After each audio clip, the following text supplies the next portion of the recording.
you're new here, my name is Becca. I'm a writer. I'm currently working on what I'm hoping will be my debut traditionally published upmarket fiction novel going under the name of Glass Paradise. It is a 90s East Coast autumn-inspired ghost story, and if you're not new, hi, welcome back. It's been a slow, cozy morning here. I finished getting the vlog edited and uploaded. Go check it out, please. I work really hard on the vlogs and I'm really hoping you guys are enjoying them. They've been actually really fun to make. It is 9:30. It's Saturday morning. Made the impromptu decision to go write at a coffee shop this morning. I've been kind of reflecting on my writing practice basically post-summer, and I was looking back at some of my videos from this year and I was like, man, I used to be a 5 a.m. girly. I got my writing done in the morning. I'd get like 2 hours of really good writing time done in the morning, and I have really lost touch with that. And I know everyone has been so kind. They're like, Becca, be kind to yourself. You're growing a human. You're working a normal job. There's a lot on your plate, and all of that is very true. I'm not beating myself up too hard, but at the same time, I am waking up at like 5 or 6 in the morning already. I'm just not getting up. And I am going to bed a little bit earlier. Normally I'm in bed by like 10. I've been going to bed anywhere from like 8 to 9 just because I'm so tired. So I just kind of feel like I'm trying to straddle the line between acknowledging when I'm not taking advantage of time, where I'm alert and up and ready, versus when I am tired in the morning and I still do need that extra rest. I do think that the morning routines are something that I want to get back into. They were so helpful for me. I feel like I didn't have to worry about my writing for the rest of the day when I got it done first thing in the morning. And even though it's a little bit of a late start in terms of writing right now, we're still gonna go do it. We're gonna go write. We're gonna get some progress done on chapter 10. I need to add a lot of stuff to this chapter. I need to add quite a few scenes. I'm excited. I think it's gonna be a good chapter. It's one where it's like one of the early ones where Peter's not being a little bit of a dick, and I really appreciate that. I like writing that. Today should be a pretty chill day. I think my husband and I are going to redecorate the tree because I've mentioned this before. Sorry, I have there's a hair somewhere on my face. We sort of haphazardly decorated the tree, and we finally got more of our multicolor lights that we ordered, so we want to restring those, figure out the ornament situation, kind of get it done for real this time. One thing we did this year is we added bows, and I do think they look good, but we need to get the ornament situation figured out first.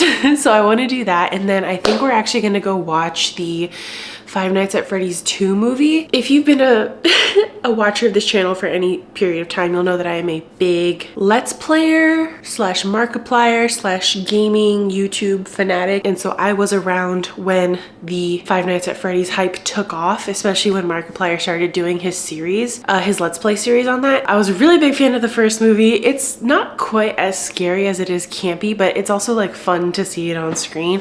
Also love Josh Hutcherson and Matthew Lillard. I am really excited to see what this one looks like. I put it in the vlog yesterday and didn't specify, but Markiplier's Iron Lung trailer came out, and I've been following that project like since Markiplier played Iron Lung, and I was really disappointed to see it is a limited screening, and I know they might add more dates in theaters, but it's not playing anywhere here in Illinois, and I'm kind of bummed about it, but it's okay. Just a lot of really cool like YouTube projects coming out and like gaming videos. I kind of want to do a video talking about, there's so much horror coming out next year, and if you've been here since the beginning, I started my channel with my horror writing project, and I still really love horror, and I would love to talk about all of the new horror movies coming out. Maybe I'll do that over on Instagram or something like that. I am procrastinating. We're going to finish packing up. I need to refill my water bottle, and then we're gonna get some writing done.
12:30. I got home a couple minutes ago and I basically rode at the coffee shop for about 2 hours. Did some ladder sprints with Mick and Emily. I'm feeling really good. Again, the progress is slow, but it is progress. And I have moments when I feel confident about what I'm putting down on the page and then moments when I'm not. I actually decided to break the seal and share some excerpts from the chapter that I'm currently working on with Mick and Emily. I've got good feedback. They kind of reassured me that what I'm hoping will come across is coming across. So I feel more comfortable sharing excerpts that have to do with setting. I think part of it is because I'm trying really hard to make sure that Eden feels like its own living, breathing character, but also because I feel most confident with like setting description and like world building in that sense. I decided to share a bit of like a character excerpt specifically with Peter because I am less confident in my, I think, just like whole understanding of him and what his character arc fully needs to be. I know like bits and pieces. I know broad strokes. I have to unfortunately agree that writing in the morning-ish, or at least earlier, is a lot better for me than writing in the afternoon or trying to squeeze it in. So I do think I need to start squeezing back in some early morning writing routines into my schedule. The odd thing is that I feel so good about what I wrote that I kind of want to go back to it this afternoon. I don't know if I'm gonna have time, but I like that energy. I like the way that working on the book has left me feeling today. But I think I'm actually gonna take this time to work on some other stuff. I might crochet. I have that bag staring at me. I'm just gonna relax and hang out with my husband and just enjoy the cozy day from home, honestly. I'm feeling pretty good.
Hi, it is 6 o'clock. I took a nice little nap and now I am crocheting some more granny squares. I've tried to film this update. Well, I tried here. I started filming right here and there's been like 7 tries to get this right. But yeah, after I finished decorating the tree, I edited this vlog for a little bit and then decided to just like be horizontal. Again, I'm trying to be better about listening to my body. I'm trying so hard not to burn myself out on any one thing. You know, I talk about this kind of ad nauseum, so forgive me if this is repetitive. I'm sorry. I feel really bad about where I'm at with the book. Like, yes, I am making progress. I'm happy with everything that I've done with the book so far. I think Act 2 Part 1 is in a much stronger place. Again, still needs work, but it's in a much stronger place. Everything feels a little bit more book shaped right now. And I know that's all a result of hard work. I think I'm just like feeling kind of in a rut creatively, but not in like the I don't know what to create kind of rut, more in like a I've been creating and I've been working and I'm just tired that I'm not seeing the progress that I want to see.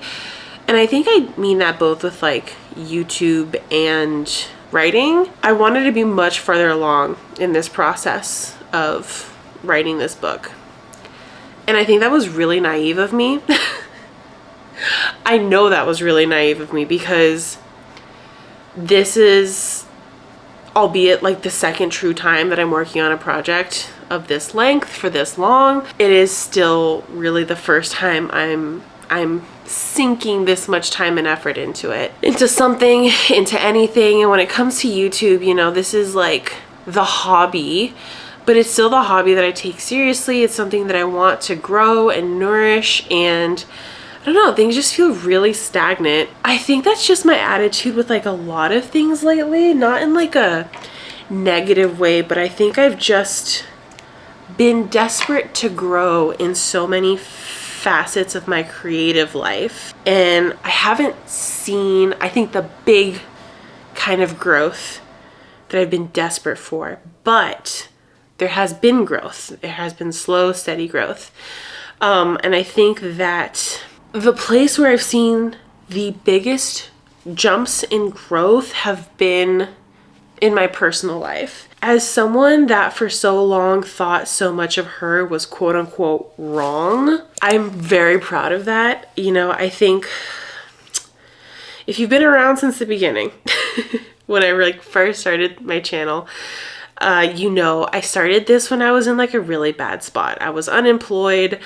I had just turned 30. I just felt like I was so behind in life, you know. I talked a lot about my mental health struggles here on the internet, which got me a lot of flack from my family actually, and then more of my family found my channel, and then I got really scared about posting, and you know, I kind of outgrew that in the first year, and I put a lot of effort and time and care into my mental health and how I was going to navigate that. And you know, as Edwin and I got closer to having kids and reaching kind of this stage in our relationship, I just always wanted to make sure that I put as much effort as I could into being the best person I possibly could be, so that I could be the best parent that I possibly could be. At the end of the year, I always get really reflective, and that's one of the things that I've kind of been thinking about a lot, is even though I'm not seeing the growth creatively that I would like to see in both my channel and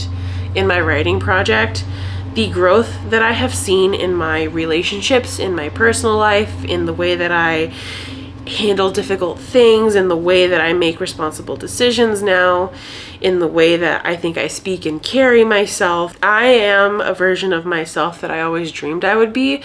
I'm doing things that I always dreamed I would be doing. I'm getting better at things that I always loved to do. And so I'm trying to really focus on those things as opposed to all of the things that I have not yet accomplished. Like, I really wanted to get this book to beta readers in October, and that didn't happen. I really wanted to finish draft 3 by the end of this year, and honestly, I don't think I can do that without burning myself out. And I really don't want to burn myself out. It's a tough pill to swallow, especially when it feels like there is now a timer above my head. You know, when April comes and this baby's here, and there's just gonna not be a ton of time to do all these things that I want to do. I have to be pretty cutthroat about what my time and energy goes into, because one thing I am going to be is a very present mother.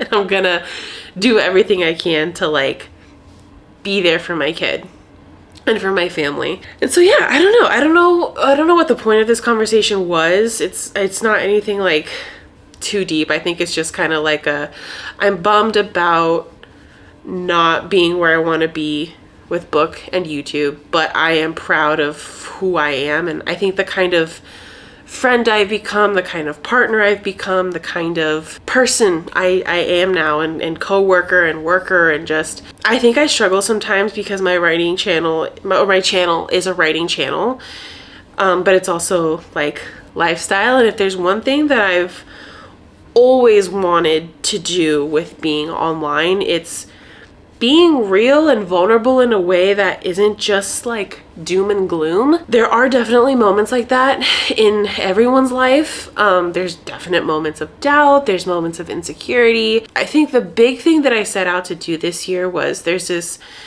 saying, there's two sayings really. It's, if you want a village, you have to be a villager.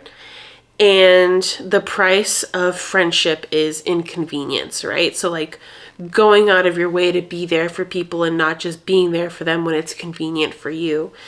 So, you know, I've prioritized a lot of those relationships, going to coffee shops and meeting my friends when I'm too tired and I really would rather just stay in bed, or taking people to and from the airport, or staying up late on a weeknight when I'm really tired and have work the next day, calling people, just being there in ways that I have often not been for people. I have my AuthorTube community to really thank for that, because I think the retreat this year, honestly, when I say that trip was magical, I'm not kidding. Like, I've always been really insecure in big groups of people. I've always kind of second guessed the way that I am, the way that I look, the way that I sound, the way, you know, I come across, because I had friends in high school that would be nice to my face and then talk bad about me behind my back, or just kind of purposefully exclude me from things. And I just kind of always felt like a weirdo and like a, I don't know, just like weird. Like, I'm like, oh, people just like don't want to be around me. People like don't like me. I have to be small, I have to be palatable, I have to be, I don't know, just like, if I was like, if nothing else, if I'm not pretty, if I'm not, like, if guys don't like me, if nothing else, I will be kind. I think I used my kindness as a shield for a very long time. And I'm now to the point where I use my kindness as a superpower. I use my empathy as a skill to like genuinely connect with people and honestly suss out some people's vibes. Because if I don't like you, I don't like you. Like I will not entertain you. That's kind of where my head has been about this year and reflecting. I always think about, you know, me as a person, and that has just been amplified since I'm in this season of my life. I've become much more cutthroat about the things that I want and the people that I want near me, and I hope that my channel has evolved to show you guys that I went from one of the darkest moments in my life, which sounds really dramatic, but I'm not kidding you, it was really bad for me, especially when I was going through so much mentally.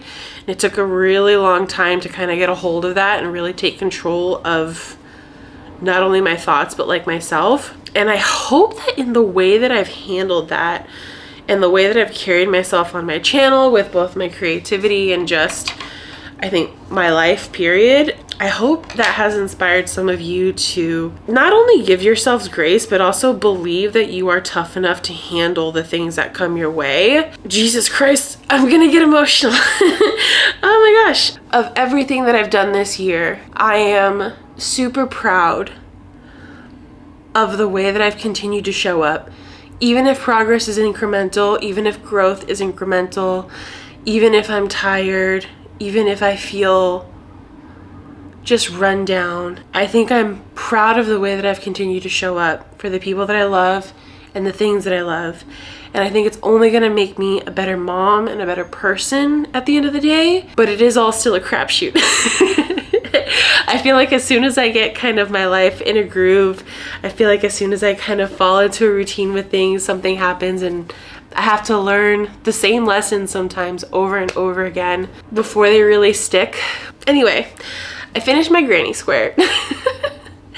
And I think I'm gonna actually end the vlog here. Edwin and I are gonna have dinner. And I've been chatting for like 12 minutes. And then we're gonna go watch the movie. So, if you made it all the way to the end of the video, leave a little snowflake emoji. I really just wanna say thank you. I know I say that pretty often. I'm so thankful for anyone that watches my videos, that comments, that feels like they resonate with what I'm going through or what I'm saying. I see you and I'm rooting for you. Like, quite genuinely, I don't just say that for like a cute little catchphrase. Like, I am genuinely rooting for all of you to do well and be well. And I'll see you guys in the next one. Bye.